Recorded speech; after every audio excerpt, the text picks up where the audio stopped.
Hello everyone from this side Adarsh Kumar. आज हम RRB ALP CBT 2 technician NTPC RRB SI में जिस प्रकार के साइंस के क्वेश्चन पूछे जाते हैं उनको हम इस वीडियो में 1 बाय 1 कवर करेंगे। ठीक है, फर्स्ट क्वेश्चन आपसे पूछा जा रहा है, मानव मस्तिष्क का औसत भार है। ठीक है, मानव मस्तिष्क का कितना भार होता है वो बताना है। ठीक है, ए बोला गया है आपका 1 किलोग्राम, बी आपका 2 किलोग्राम और सी है 1.4 किलोग्राम और डी है इनमें से कोई नहीं। कौन सा ऑप्शन करेक्ट होगा?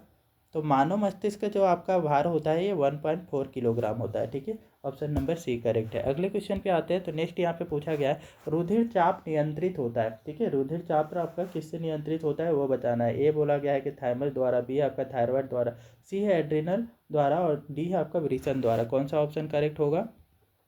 तो ये एड्रिनल द्वारा हमारा जो होता है कि रुधिर चाप है वो नियंत्रित होता है। तो ऑप्शन नंबर सी हमारा इसके लिए करेक्ट है। अगले क्वेश्चन पे आते हैं। तो नेक्स्ट यहाँ पे पूछा गया है, टेस्टोस्टेरोन स्रावित होता है। टेस्टोस्टेरोन कहाँ से स्रावित होता है वो बताना है। ए बोला गया वृषण से, बी आपका वृक्क से, सी आपका अंडाशय से और डी है थायराइड ग्रंथि से। कौन सा ऑप्शन करेक्ट है यहाँ पे? तो टेस्टोस्टेरोन जो होती है हमारा वृषण से स्रावित होता है। ठीक है, तो ऑप्शन नंबर ए हमारा करेक्ट होगा। ठीक है, अगले क्वेश्चन पे आते हैं। तो नेक्स्ट यहाँ पे पूछा गया है, स्पेक्ट्रम प्राप्त करने के लिए किसका उपयोग किया जाता है? ए बोला गया है कांच की सिल्ली का और बी है आपका क्या, कांच की झिल्ली होना चाहिए, कांच की झिल्ली का और बी है आपका अपवर्तन दर्पण का और डी है आपका उत्तल लेंस का और डी सी उत्तल लेंस का और डी आपका प्रिज्म का। कौन सा ऑप्शन करेक्ट है? तो प्रिज्म का हम उपयोग करते हैं। ठीक है, प्रिज्म से जैसे ही लाइट पास होती है ना तो वो क्या होती है, 7 रंगों में विभक्त हो जाती है। ठीक है, तो इसी से हमें क्या होता है, 7 रंगों का आपका स्पेक्ट्रम मिलता है। ठीक है, इसी को स्पेक्ट्रम बोलते हैं। 7 रंगों का जो कलर का एक बैंड मिलता है ना उसी को स्पेक्ट्रम बोलते हैं। ठीक है, तो ऑप्शन नंबर डी करेक्ट होगा।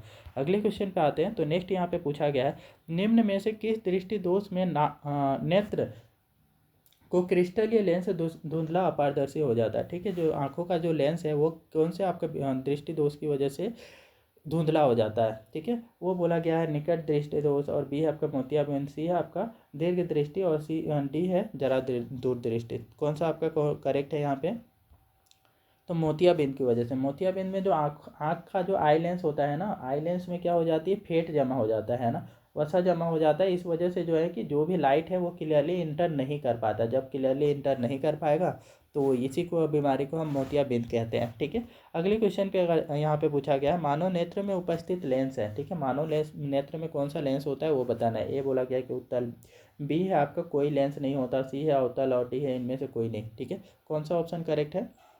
तो यहाँ पे हमारा ऑप्शन नंबर ए करेक्ट है। ठीक है, अगले क्वेश्चन को करने से पहले ये वीडियो आपको अच्छी लग रही है तो कृपया वीडियो को लाइक करें, शेयर करें और चैनल को सब्सक्राइब भी कर लें। ठीक है, अब अगले क्वेश्चन पे यहाँ पे पूछा जा रहा है आपसे, निकट दृष्टि दोष वाले व्यक्ति के चश्मे में होता है। ठीक है, निकट दृष्टि दोष वाले जो पर्सन है उसके चश्मे में क्या होता है? ए बोला गया उत्तल लेंस, बी है आपका उत्तल लेंस, सी है बेलनाकार लेंस और डी है इनमें से कोई नहीं। कौन सा ऑप्शन करेक्ट होगा?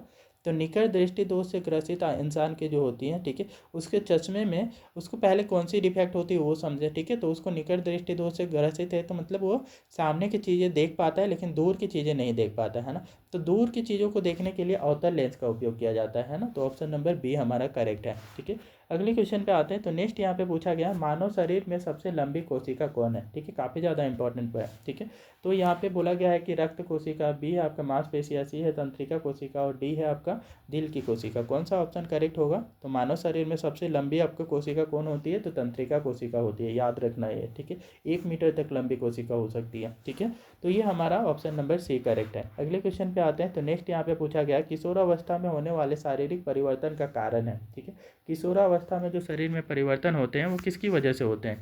ए बोला जा रहा है कि टेस्टोस्टेरोन की वजह से, बी है आपका एस्ट्रोजन की वजह से, सी है आपका थायरोक्सिन की वजह से, डी है आपका ए और बी दोनों। कौन सा ऑप्शन करेक्ट होगा यहाँ पे? तो किशोरावस्था में जो परिवर्तन होते हैं पुरुषों में और स्त्रियों में, ठीक है, तो टेस्टोस्टेरोन में आपकी वजह से पुरुषों में जो बदलाव होते हैं, ठीक है, लड़कों में जो बदलाव होते हैं किशोरावस्था में वो आपका टेस्टोस्टेरोन की वजह से होती है और लड़कियों में जो बदलाव होती है किशोरावस्था के ड्यूरेशन में तो वो एस्ट्रोजन की वजह से होती है ना। तो दोनों ही ऑप्शन करेक्ट होंगे, ए और बी दोनों। ठीक है, तो ऑप्शन नंबर डी हमारा इसके लिए करेक्ट है। ठीक है, अगले क्वेश्चन पे आते हैं। तो नेक्स्ट यहाँ पे पूछा गया है आपसे, प्रकाश के किस रंग का तरंगदैर्घ्य सबसे कम होता है ना। प्रकाश में आपका क्या होता है, श्वेत प्रकाश 7 रंगों का कलर से मिलकर बना होता है, तो किसका तरंगदैर्घ्य आपका सबसे कम है वो बताना है। ए बोला गया है कि बैगनी, बी है हरा, सी है आपका लाल, डी है इनमें से कोई नहीं। कौन सा ऑप्शन करेक्ट होगा? तो सबसे कम तरंगदैर्घ्य आपकी बैगनी रंग की होती है, ठीक है, और सबसे ज़्यादा तरंगदैर्घ्य लाल रंग की होती है, ठीक है। तो सबसे ज़्यादा वेवलेंथ वो रहे तो आपका लाल, लो और क्या है सबसे शॉर्ट वेवलेंथ, सबसे कम वेवलेंथ वाली तो आपका बैगनी का होता है, ठीक है। अगले क्वेश्चन पे आते हैं। तो नेक्स्ट यहाँ पे है कि इसके लिए आपका कौन सा ऑप्शन हो गया था, तो हमारा बैगनी कलर आंसर होता है, ठीक है, जिसका आपका तरंगदैर्घ्य कम है। अगले क्वेश्चन में पूछा गया है प्रिज्म से प्रकाश की कौन सी परिघटना होती है ना, प्रिज्म से आपका प्रकाश की कौन सी परिघटना होती है वो बताना है। ए बोला गया परावर्तन होती है, बी है आपका अपवर्तन होता है, सी है वर्ण विक्षेपण होता है, डी है इनमें से कोई नहीं। कौन सा ऑप्शन करेक्ट होगा, तो प्रिज्म से जब लाइट पास होती है ना तो वो 7 रंगों में विभक्त हो जाती है, ठीक है। 7 रंगों में विभक्त होना क्या कहलाता है, विक्षेपण होना कहते हैं इसको, ठीक है। तो देखिए में विक्षेपण किस में हो रहा है और रंगों को क्या बोलते हैं, वर्ण बोलते हैं, इसलिए वर्ण विक्षेपण ऑप्शन नंबर हमारा सी करेक्ट है, ठीक है। तो ऑप्शन इसके लिए आपका वर्ण विक्षेपण होगा, ठीक है। अगले क्वेश्चन पे आते हैं। तो नेक्स्ट यहाँ पे पूछा गया है दीर्घ दृष्टि के निवारण के लिए उपयोग किया जाता है, दीर्घ दृष्टि दोष या फिर आपका दूर दृष्टि दोष भी बोलते हैं इसको, ठीक है। उसके निवारण के लिए कौन सा आपका लेंस का उपयोग करते हैं। ये बोला गया गोल बेलनाकार लेंस, बी है आपका उत्तल लेंस, सी है समतल लेंस, ठीक है, और डी है अवतल लेंस। कौन सा ऑप्शन यहाँ पे करेक्ट होगा, ठीक है।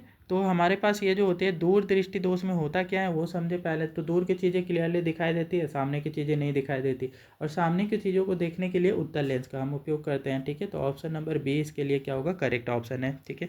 अगले क्वेश्चन पे आते हैं। तो नेक्स्ट यहाँ पे पूछा गया है आपसे कि स्पेक्ट्रम के किस बिंदु की किरण का विचलन झुकाव कम होता है, ठीक है। स्पेक्ट्रम के कौन से बिंदु कौन से रंग का, ठीक है, किस रंग का जो है कि सबसे झुकाव जो है कम होता है। ए बोला गया है लाल है, बी आपका हरा है, और सी है पीला है, और डी है आपका बैगनी। किसका विचलन सबसे कम होता है, तो लाल रंग का विचलन कम होता है, क्योंकि वेवलेंथ इसकी जो है ना तरंगदैर्घ्य सबसे ज़्यादा होती है। जिसका तरंगदैर्घ्य सबसे ज़्यादा होगा उसका विचलन सबसे कम होगा, ठीक है। तो लाल का विचलन इसी वजह से कम होती है, और जिसका तरंगदैर्घ्य सबसे कम होता है उसका विचलन सबसे ज़्यादा होगा, ठीक है। तो सबसे कम तरंगदैर्घ्य बैगनी रंग का होता है, इसलिए सबसे ज़्यादा विचलन या झुकाव आपका किसका होता है, तो बैगनी का सबसे ज़्यादा झुकाव होता है, ठीक है। अगले क्वेश्चन पे आते हैं। तो नेक्स्ट यहाँ पे हमारा पूछा जा रहा है एक साधारण प्रिज्म में कितने सतह से घिरा होता है। एक प्रिज्म जो होता है साधारण प्रिज्म की बात की जा रही है, ठीक है। तो ये इसमें टोटल कितने टोटल सतह होते हैं वो पूछा गया है, ठीक है। ये बोला गया है कि 6, बी आपका है कि 4, और सी है आपका 5, और डी है 3। कौन सा ऑप्शन करेक्ट होगा, ये फैक्ट है, याद रखने वाली फैक्ट है, ठीक है।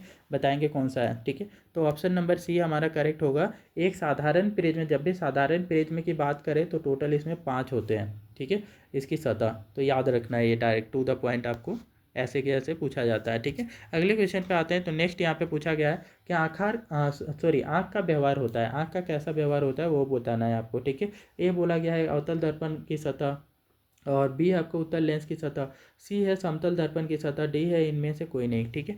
तो आँख का कैसा व्यवहार होता है वो आपको बताना है, किसकी तरह होता है ना। तो ये आपका उत्तल लेंस की सतह की तरह होता है ना। उत्तल लेंस की जैसे ये उत्तल लेंस है, ठीक है। तो उत्तल लेंस का जैसा प्रकृति होती है ना कि जो भी लाइट आती है उसको एक जगह पे फोकस करता है, ठीक है, मिलाता है। तो यही आपकी आँखों का जो लेंस है उसका भी यही काम है, ठीक है। वो रेटिना में सारे के सारे लाइट को फोकस करता है, ठीक है। तो ऑप्शन नंबर बी इसके लिए करेक्ट है, ठीक है। अगले क्वेश्चन पे आते हैं। तो नेक्स्ट यहाँ पे पूछा गया है आकाश का रंग नीला प्रतीत होता है, ठीक है। आकाश का रंग नीला क्यों प्रतीत होता है वो आपको बताना है, ठीक है।